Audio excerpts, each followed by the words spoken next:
All right, next video. Got this at an estate sale. I'm not sure what year. Looks maybe 70s, maybe late 60s. I'm not sure. We got a Motorola, and I get it was half off today, so I got it for 10 bucks. Yeah, really big CRT. The house that it was in was very dilapidated, and it was half off. There were 3 TVs there. Nobody had taken them. And I'm pretty sure these were just going to be tossed because it was very, very poor condition in there. Very bad breathing in that air. It was very damp. So I got a handle up top. This thing is in desperate need of some cleaning. So I'm not sure of the model number. I'm sure it's on the inside.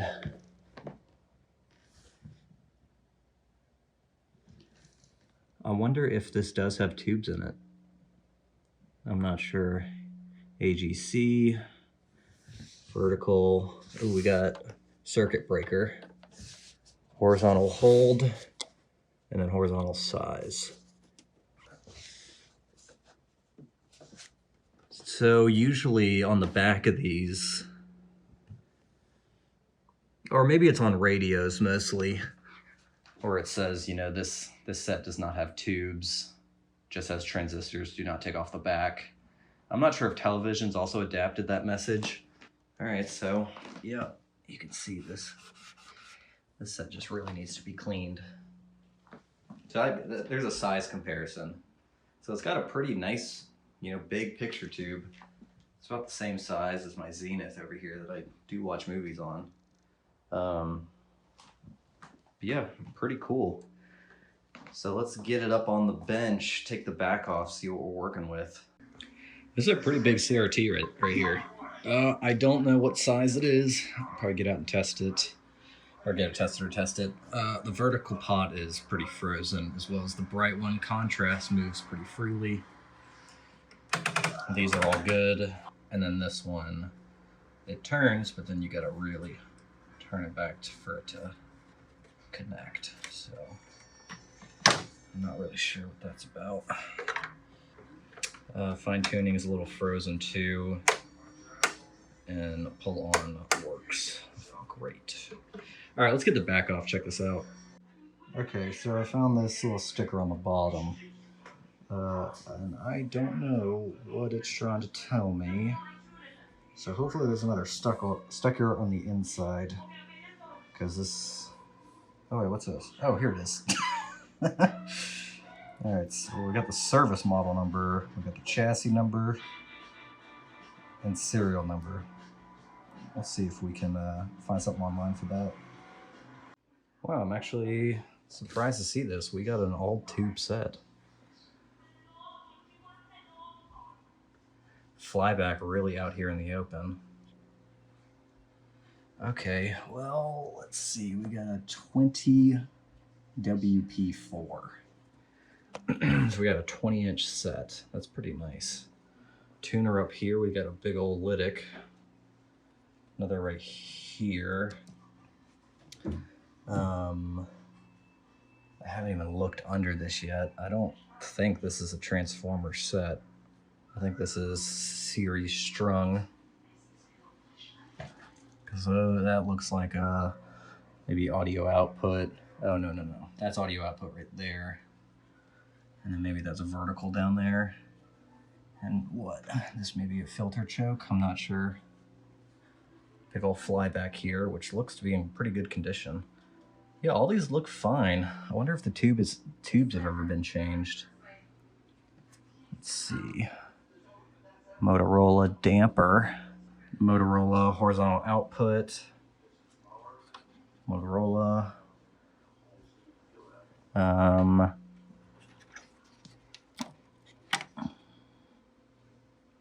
Motorola. Holy shit, I don't think any of these have ever been changed out. I've seen these go bad, and these look like the ones you'd see in Philco. These are pretty frozen. Yeah, I don't want to force any of that and break it up.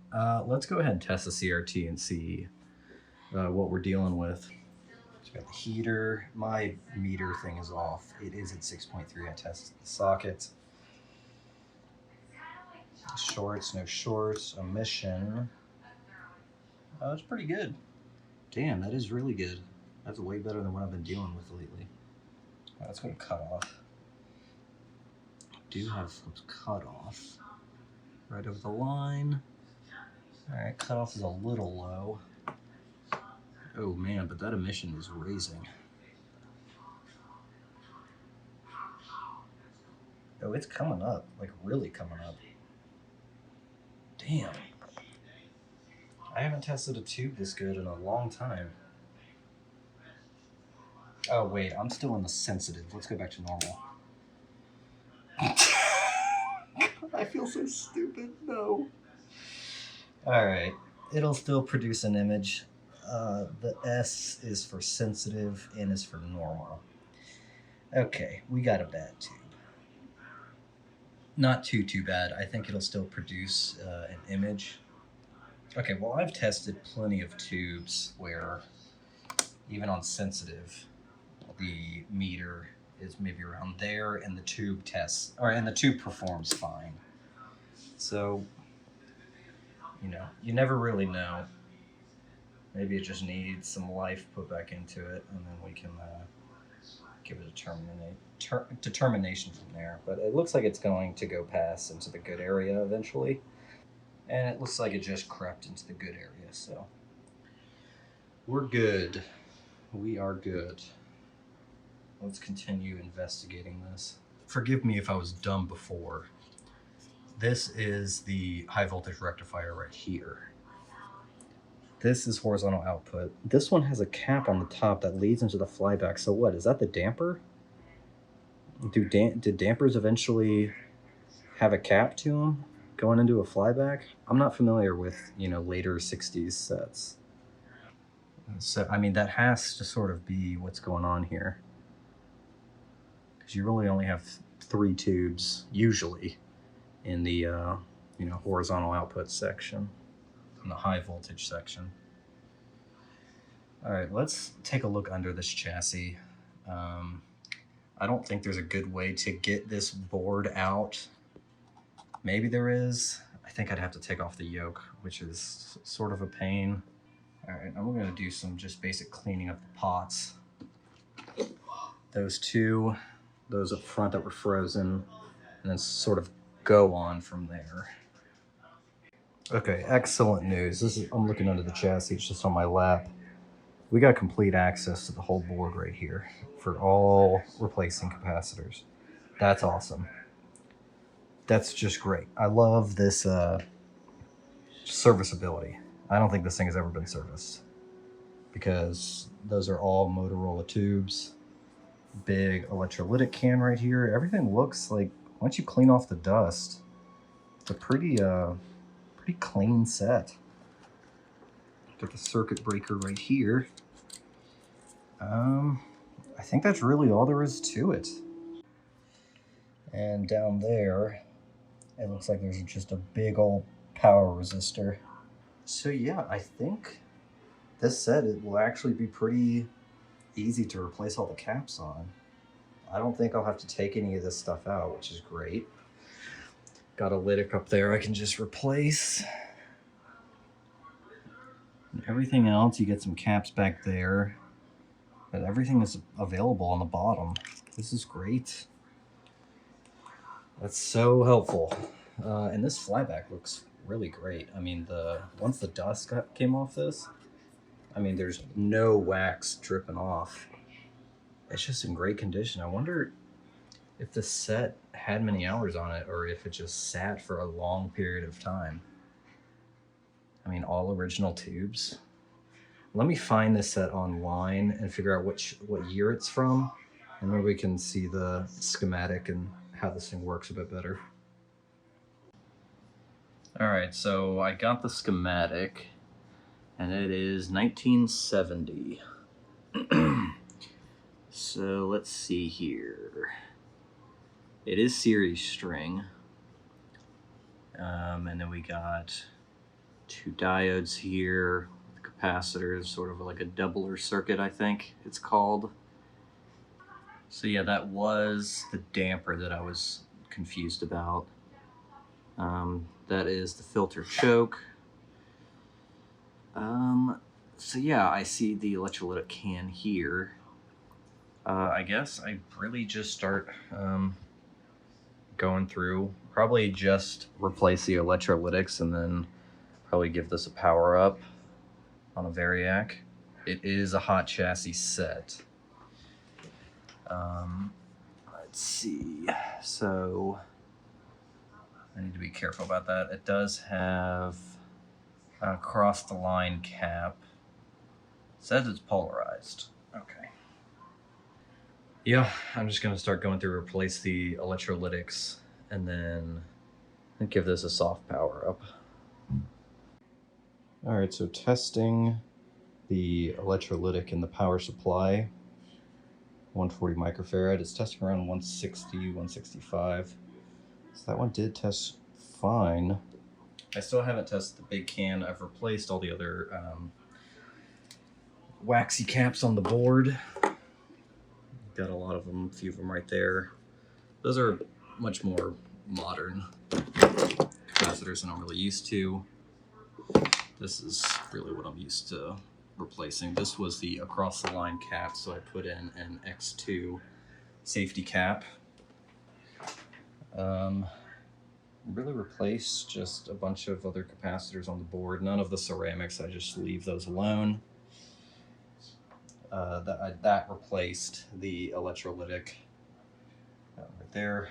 Doesn't look as clean as before, but it'll do fine.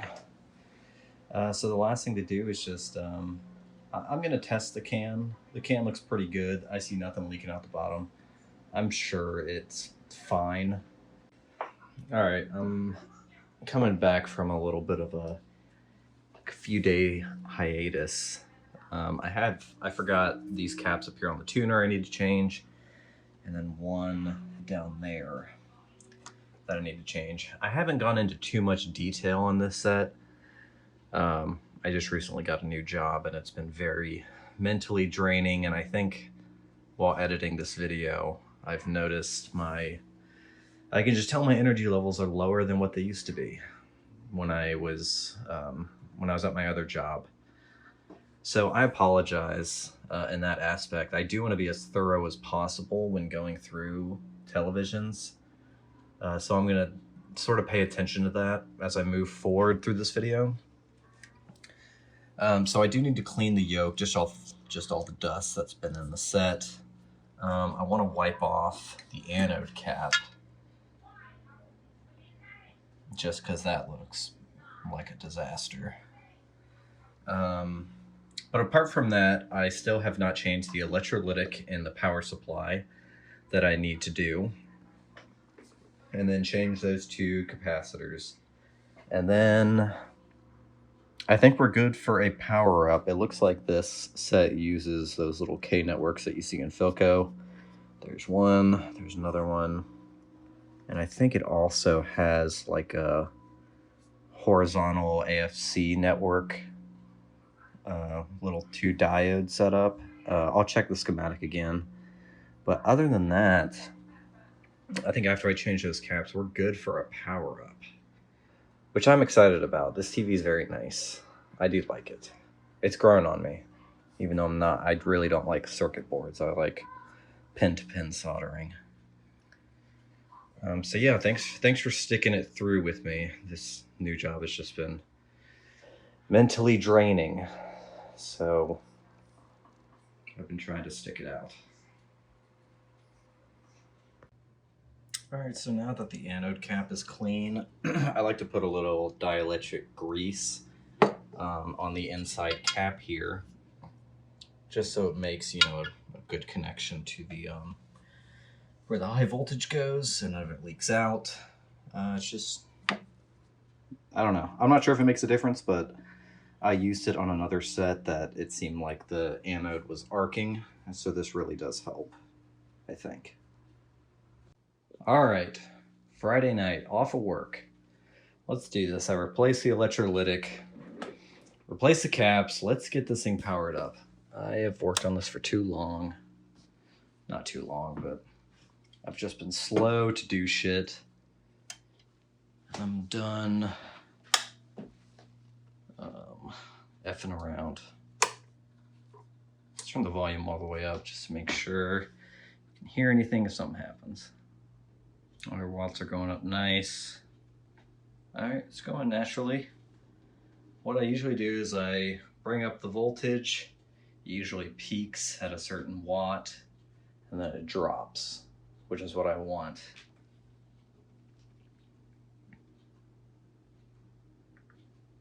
Let's see, I'm at around 60 volts, 27, 25 watts, and dropping a little bit. That's good. That's what I want. And then during this time, you'll usually start to see some filament glow from the tubes. All right, we're at 90 volts. Oh, looks like the high voltage is probably kicking in. Oh, there we go. I'm hearing high voltage. I'm still at only 90 volts. Keep it down for now. Okay. Oh, the voltage is backwards. Okay. So we got some vertical problems here. Possibly. I mean, we're still at 90 volts.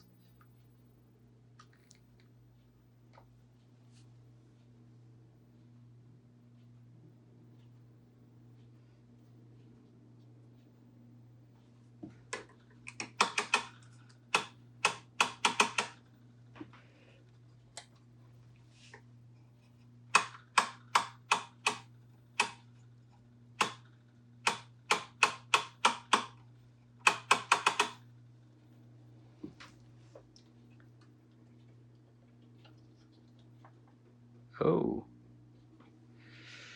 All right, so we got something there.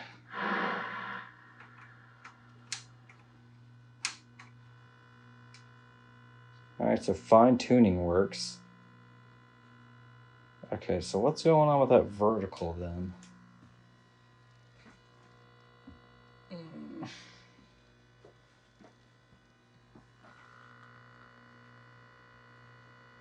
Is that what really? No, there has to be a vertical problem.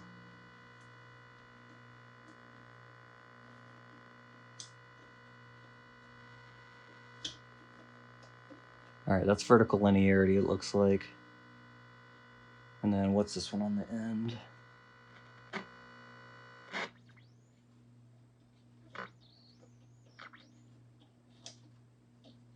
Let's see.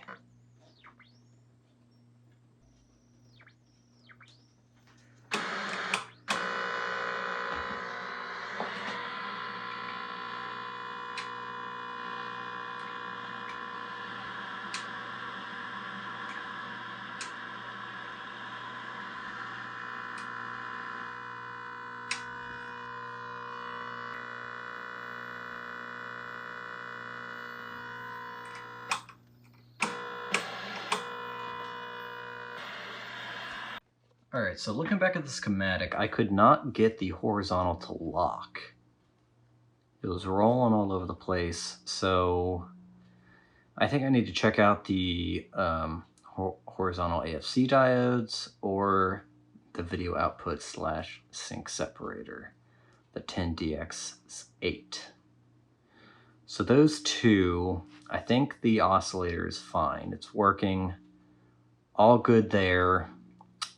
For one of the filter capacitors, it needed a 150. I put in a 220. I think for filtering, a 220 would be fine. I don't think it would be causing those sort of problems. Yeah, let me think about this for a little bit.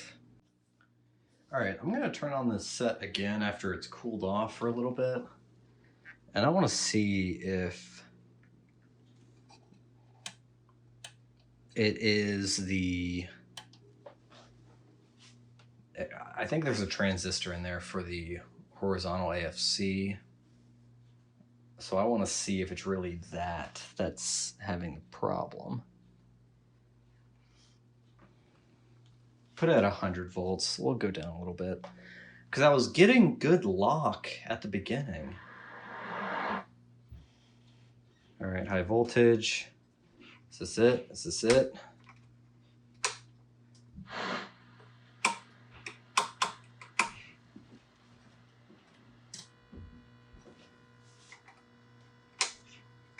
All right, my phone ran out of storage while filming the last video.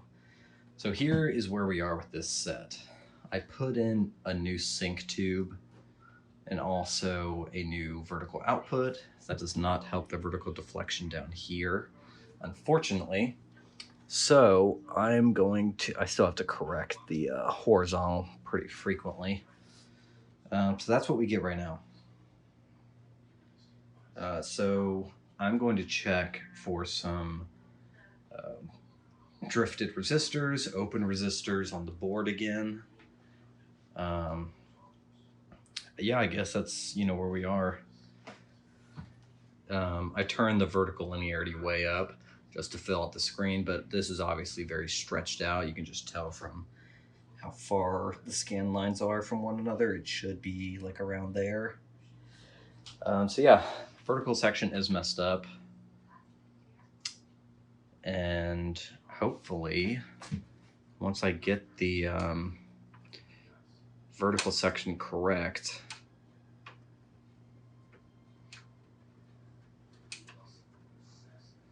then it should come in nice. But that's where I am. I've been in and out of work, so this has been a bit of a long project, but it's nice to have a project on the side. So yeah, that's where I'm at. I replaced the vertical output tube here and the sync separator tube here. And we're getting about the same results as we did before. So I'm going to be checking all of these resistors, mostly around the vertical output section, see if any are open. See, we're getting vertical or horizontal rolling now. So yeah, we still got some troubleshooting to do. So that's where we are. Okay, hell yeah, I got it. The this little mechanism, or this little resistor strip of the controls, this one is the height. And I guess it was really dirty on the inside because I measured it, and it was measuring around 1.5 million when it should be 3 million.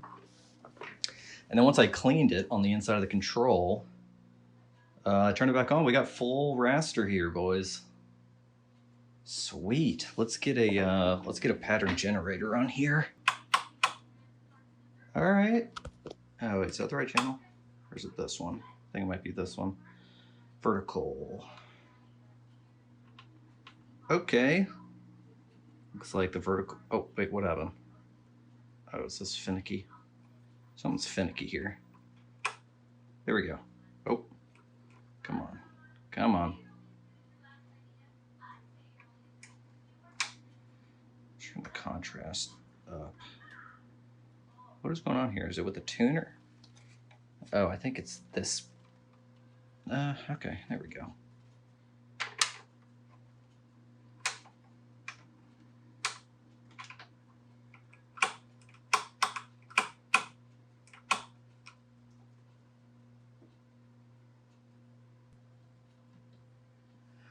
All right, had to change the vertical linearity since we're getting these boxes are smaller than the ones on the inside. Vertical linearity can fix that. There we go. Make sure look, we can turn down the height now. All right.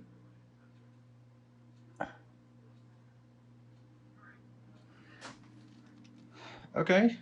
Wow. Look at that image. Sweet. I'm so glad I didn't have to go in. I started testing the resistors back there, and then when I turned the TV on, I saw a spark from that control, and I was like, maybe it's just not making great connection. But look at that. We're looking good here. Let's set up a VHS. Is that my lipstick? Perfect. Wow, this image is super sharp. Oh. 1970. Just when you do that, my whole leg tingles and shakes. Really? What happens if I kiss you? There.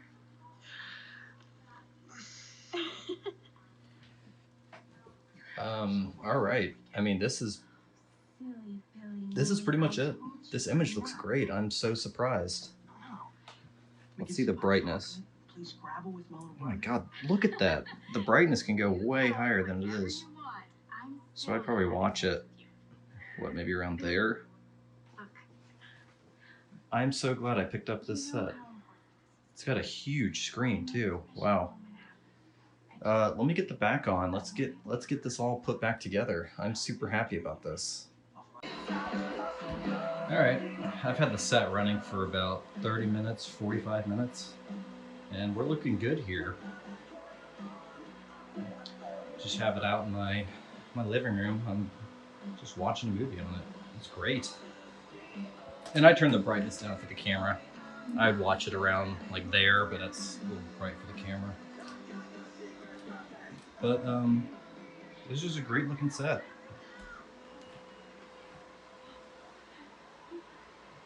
I'm super happy with it. All original Motorola tubes as well.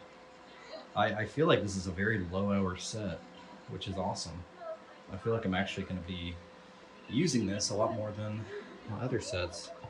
But, you know, you can feel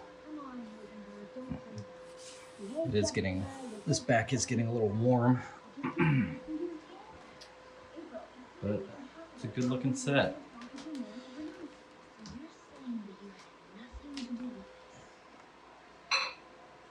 But yeah, that's about it for this one. Thanks for sticking through it with me. I'm not sure what the next project's gonna be, but I think I say that at the end of every video, so we'll see.